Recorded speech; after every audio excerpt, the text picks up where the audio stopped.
Good morning from Panhandle Outdoors, America's only daily outdoor TV show. Your source for fishing, hunting, and information for folks who enjoy the great outdoors. Now sit back, relax. It's Panhandle Outdoors. Good morning, folks. Welcome to Panhandle Outdoors. I'm Winston Chester. I'm so glad you're with us on this Monday morning, the last day of February, getting ready for March, and all kind of exciting things happen. But let's just, take our time and enjoy today. I got tickled thinking about February because the wind is blowing so strong. And remember the old saying that March comes in like a lion and leaves like a lamb. Well, it looks like March is going to come in like a lamb this year because February was a lion with all that wind we had. But anyway, we'll see what's going to happen. Our weather brought to us by Drew Pollard's company, Gulf Coast Air Conditioning, up there in Southport, serving our comfort needs. We're looking at a high today, not getting out of 60s, about a 68, and low about a 49 or 50. Nice cool snap we're having here. We don't have many of these left, so let's enjoy it. Water temperature is at 63 degrees at the end of the pier. Take a look at our Monday moon phase. We have a new moon. We're going to be 2 weeks, we'll be working on up. We're at a new moon stage right now. Our tide chart brought to us by Kent Forest Lawn. Great tide today. We're looking at a low tide this morning, close to right now, 6:03 this morning, and a high tide is coming in all day. It's going to be coming in till about 8:30. Now, I do not have the wind direction today. I apologize for it. Tomorrow, I will tell you what's going to happen to the wind. But anyway, if you're not sure about the wind, go outside and feel which way it's blowing and take a look around. All right, let's take a break. We'll be right back. Okay, welcome back. This is a little short strip right here. This takes care of what's going on at a fish market. Okay, so let's see if we can watch this. It's very short. I'll have to watch it a couple of times anyway. When a fish jumps out of your live well, that fish jumped out of the live well, and one of the workers comes in there, get back in there. Okay. Okay. So anyway, let's watch it again. Play it again. Okay, so the fish jumps out of the live well, and this is at a fish market, and you just kick it right back in there. How about that? Now, I'm going to see if they can do it. I'm going to go down to Tarpon Dock and show this to Clay and all the guys and girls working down there and see if they can go ahead and do this at Tarpon Dock. I'm not sure they have the capability of it, but we do want them to do it. I just want to start your Monday off with a good laugh there. Another thing that was humorous, and I was reading up on it right here. This is humorous. Okay, rise in turkey attacks at NASA Research Center prompt officials to relocate birds. I said, what? Folks, I'm going to tell you basically what's happening. This is out in California. These turkeys, what they're doing, they're attacking the cars. We're trying to go in the woods and find them. Recently, postal workers, delivery people, and yes, even workers at NASA are being harassed and attacked by wild turkeys. Recently, a flock of wild birds at the National AIM Center in Mountain View, California, caused traffic havoc and great consternation among employees when the turkeys began to get overly aggressive by pecking on car doors and windows. And anyways, it goes on to say they've actually of course, it's the spring. It's spring season. That's what the turkeys are doing. But they're actually going in there. The California Fish and Wildlife. They're going in there. They're going to relocate them. They're going to try to trap them and relocate them. So I got tickled. Here we are trying to all go out in the woods and trying to call them up, find them. And out in California, they're coming to the cars and pecking on the windows, coming to you. So you might want to go out there and turkey hunt or call them from your car. But anyway, and again, it makes you think about local, nature. Get back locally now. Nature, I always think about gators in the springtime. Make sure, I know it hadn't happened in a long, long time. We haven't had any accidents with gators and all, but these bull gators are going to get aggressive in the springtime, and they're going to be moving around in areas they're normally not in. So we quit swimming in lakes and ponds a long time ago, and it's a rare chance something ought to happen. And just always be aware of it for gators. They do attack humans and especially dogs. They'll be after them. So just a couple of things on that. Okay, let's take a quick break and we'll be right back. Okay, welcome back. Let's take a look at some things. Last Friday I told you we're just going to randomly start giving stuff away. Because it's really for viewer appreciation. We had historically we do like spring sweepstakes or summer sweepstakes or fall sweepstakes. I think this year I'm just going to do stuff at random. We're going to do sweepstakes all year round at random, and it's simply because I appreciate you viewers and want to give y'all some stuff. Okay, joy is in giving and not receiving. So here we go. I got a couple of caps. Kids always love caps, and they're always great to have in grown-ups. This is Johnson, and then this is right here. How about I'm giving this away because it's put out by Fish Bites, the Fight Club lures. So there's two caps there. All this is in a package. And how about a mystery tackle box? Remember, we just used to give away the mystery tackle box just as one prize. I just opened this. I don't know what's in it, so it's a mystery to me. How about that? Check that out. How about that shrimp? That's so cool. See that yellow tail right there? Y'all see it? Okay, that is good. That's put out by Salt Native. It's amazing the different shrimps and all. As a fishing lure, antique fishing lure collector, I was able to find one of the copies, the very first shrimp lure put out. It's by a guy out over in St. Augustine, actually in the late 40s and early 50s, made a shrimp lure. And I'll bring it one day, show it to you. A couple of packages here. How about a silver casting spoon? Man, that's good stuff. Let me keep some of this. All right, and then it's right here. These folks here are Big Bite. These folks up here in Eufaula, Alabama, these Big Bite people are really good. I've interviewed them before when we went to ICAST. Big Bites have been around a good while. Like I say, they're made here in South Alabama. Big Bite. This is saltwater. Doggone it, I'm gonna buy some of these. I love that color, I really do. That's good stuff. How about the Eagle Claw laser? This is a flounder rig. We hit a jackpot on this flounder rig. Goodness gracious, laser sharp. That's Eagle Claw, top of the line, Savage gear. Oh man, look at that. I'm just seeing this stuff. Look at that right there. Goodness gracious. I changed my mind. I'm gonna keep this package here and some other stuff too. All right, all that's in here. In addition, I know one of the all-time, everybody likes these. You can't see it, that is a Panhandle Outdoor winter decal. All right, I'm gonna put that right back in here. Our floating pliers with the handle right here, the floating pliers. How about a Panhandle Outdoor? Is this a heck of a sweepstakes? A Panhandle Outdoor cup. And last, well, not two more things. What the Woods Taught Me. This is a great book, and Thomas Howell just did a wonderful job writing it. I wish all of my viewers would read that book. And last but not least, how about a beetle spin? Okay, I'm not going to say anything else about the beetle spin. You know what I'm talking about, the beetle spin. All this is in one giveaway package, and the lucky winner is a viewer appreciation sweepstakes. Okay, the lucky winner, and you're going to come here to Fox 28 Studio, pick it up from Donna. Just ring the doorbell, and Donna will bring it out to you in this box. And the winner is all the way from Lynn Haven, Karen Edwards. This is Mike Edwards' wife, Karen. And I almost gave away Mike Edwards' lure, but I decided to do that next time. It's a good thing I didn't give away Mike lure. Karen, you win all of this. I know folks in your family fish, so you're going to be tickled with that. So congratulations, Karen Edwards. They watch the show on a regular basis. Thank you all so much. Now, I want to set up this video. I had a guy contact me the other day. We'll get him come on a show on carp fishing. Yeah, catching carp. They're fighting fish, strong fish, and we really hadn't covered a lot of carp fishing. I did a little bit. Recently, I was running across some stuff, and I keep a tab on my stuff.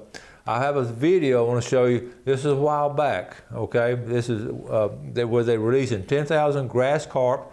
Stan Kirkland was working for FWC. He called me and wanted me to come cover it, and I was tickled to up at Deer Point Lake. I called Wendy. At that time, she was a stay-at-home mom, and I said, bring the kids over. They had two kids at home where I think Whitney started school. And I said, let them watch these grass carp being released up there at High Point Landing. So this is what this video is about. So we're going to watch this video. We're going to talk about the carp later on, actually as a sport fish. But this is interesting. A good flashback to a little while back and you see what the purpose of it. So Jeff, let's roll this video.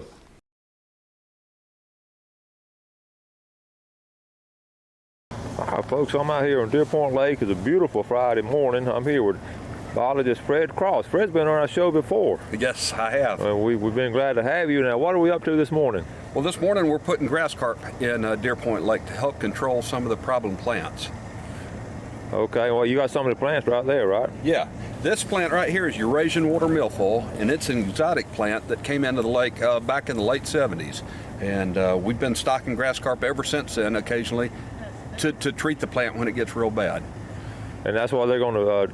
That's why they'll be eating then, right? Yeah, this is a main problem plant. There's also a little bit of another exotic plant called hydrilla, and the grass carp eat the hydrilla too. So those two plants are what we're targeting with the grass carp. Okay, and hydrilla is.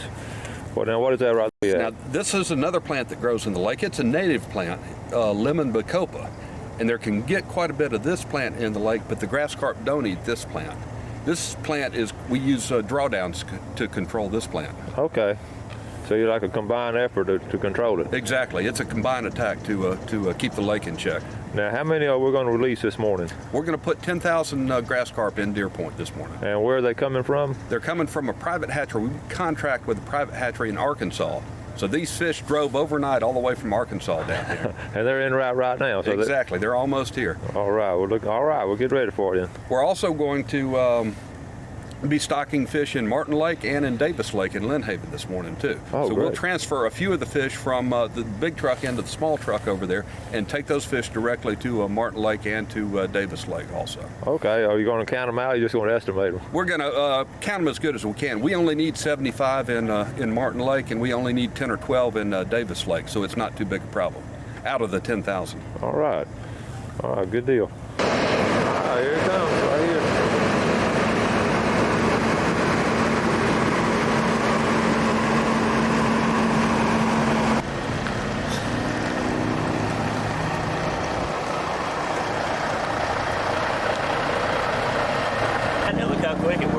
Yeah. So you're cleaning out a place here to get in, right?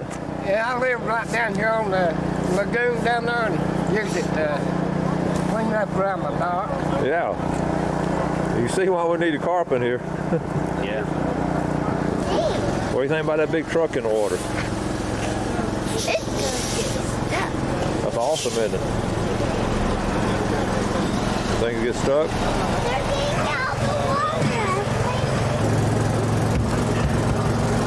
Make it in on its own. That's the first one in right there.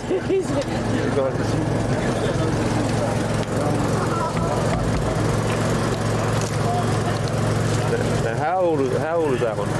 That fish is, I'm guessing, I'd have to ask the guy, I'm guessing probably 8 months old, 6 to 8 months.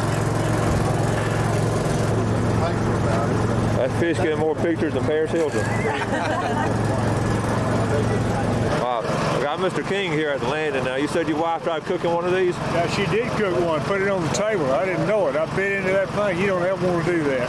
Let me tell you. How did it taste? Foul. Oh, you didn't know what I didn't know what it was. I thought it was a catfish. I hadn't seen it before. You don't ever want to try to eat one. Okay. First thing to do is taking some out. These are going to be the ones going over to the other two lakes.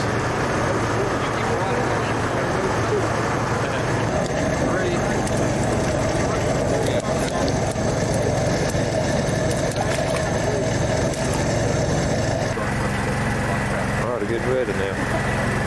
We got the oxygen tanks up there. The purpose of that, of course, to oxygenate the water all the way down from Arkansas.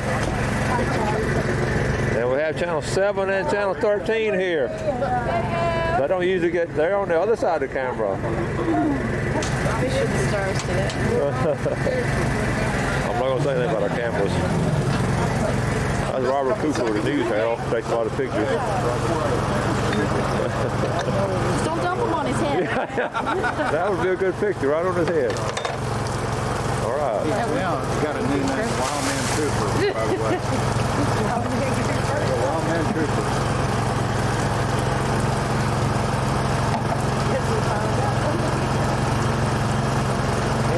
All right, here it goes. Wow.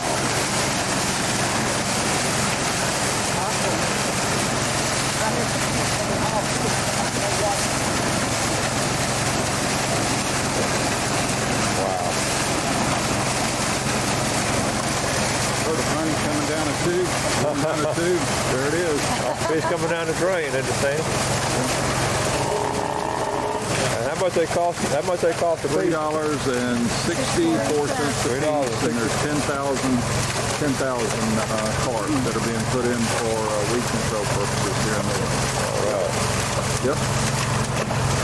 And those are large enough that predators won't eat them, so that's why they grow them a little larger to stock them here in this state. Well, they took off fast, didn't they? They didn't hang around. Yep. Think about that, Mason. Was that fun? I think they're gonna do all of them. What are they going to do? What do you think of those fish? Swim in the water with them. There's a beautiful morning for this right here. Stan Kirkland, I want to know Stan. Stan, this is a good day for the FWC. Yeah, been a lot going on the last couple of days with a commission meeting and then putting grass carp here in the lake. So hopefully that'll help with weed control.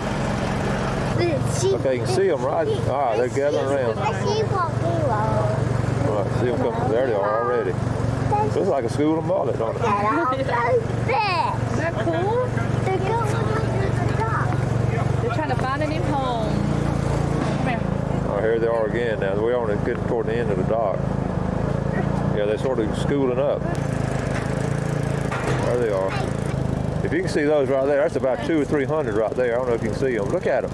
There's a huge school here. You see them? Wow.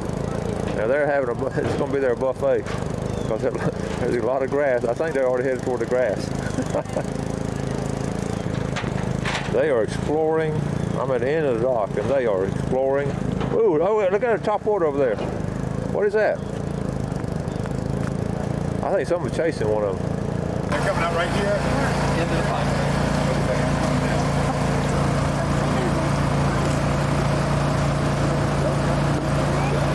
I want y'all to see how hard the media works. Look at this. They get down here like this. This is impressive. Yeah. Oh, here they come. There they come. They're coming out. Yeah. It's a lot. Oh, here comes a lot more coming down.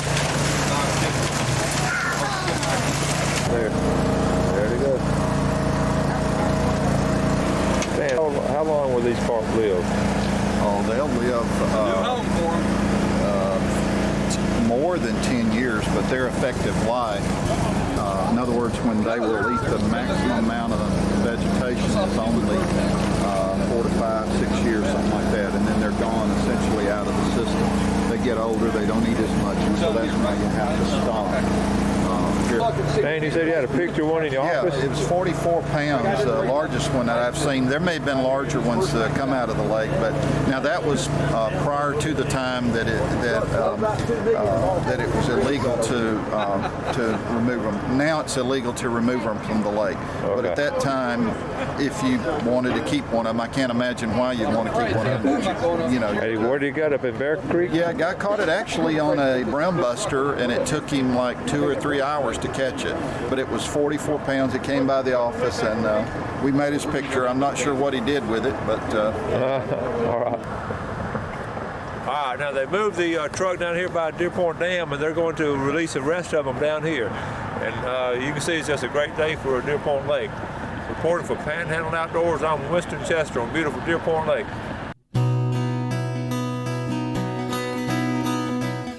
Okay, welcome back. Hope you enjoyed that, and you can see they do a great amount of profitable things for the water system, waterways up there. We're going to talk more about that, and that was flashback. Now, little Ashley now is a freshman at Ole Miss, and Mason is a junior in high school, so that was a while back. I want to say, can't remember what year it was, but it's good stuff there. Let's take a look at our fishing game times today, brought to us by Blue Water Outriggers in Port St. Joe.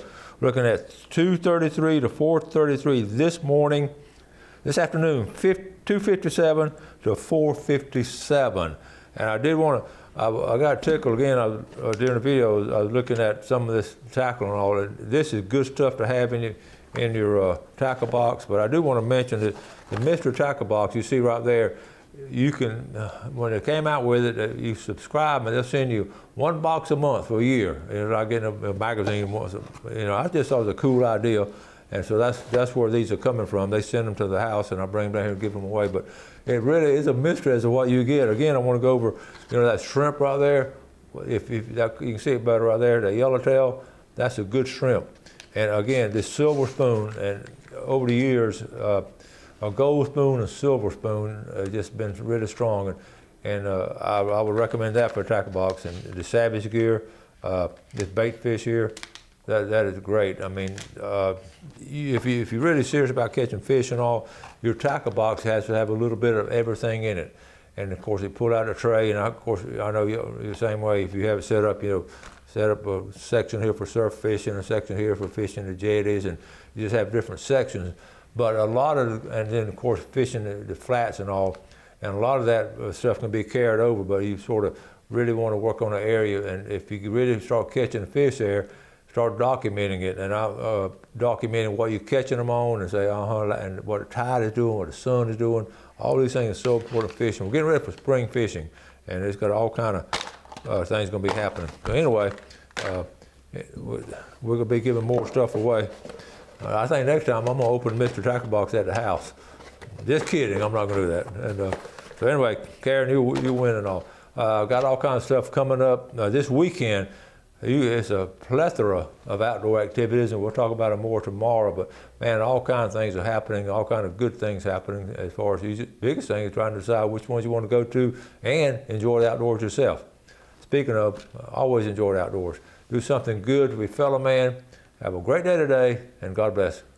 Thanks for watching America's only daily outdoor TV show, Panhandle Outdoors with Winston Chester, featuring hunting, fishing, and other activities and information to help you enjoy the great outdoors. Join us next time for Panhandle Outdoors.